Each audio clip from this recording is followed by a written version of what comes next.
धर्मशाला press क्लब्र शपथपाठ उत्सव और दायित्व ग्रहण कार्यक्रम ब्लॉक परिसर में अनुष्ठित हो जाइछि।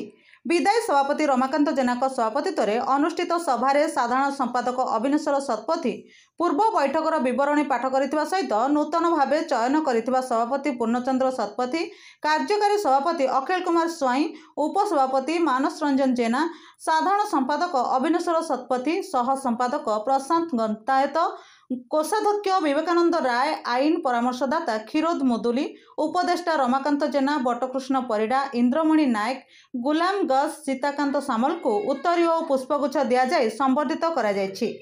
एही अवसर में पूर्वतन सभापति श्रीजुक्त जेना समस्त नूतन कर्मकर्ता को शपथ पाठ कराइथिबा बेले नूतन सभापति को दायित्व हस्तांतर करिबा परे नूतन सभापति श्रीजुक्त शतपथी सभापतित्व में अनुष्ठित बैठक में चलित वर्ष बनभोजी दिन स्थिर होगा सहित पर्यटन स्थली स्थिर करा जायथिबा बेले आसंता 14 तारिख प्रेस क्लब्र सदस्य माने बनभोजी हृदगढ़ स्थान को जीवाई स्थिर करा जाय समस्ते सहमति प्रकाश करथिले।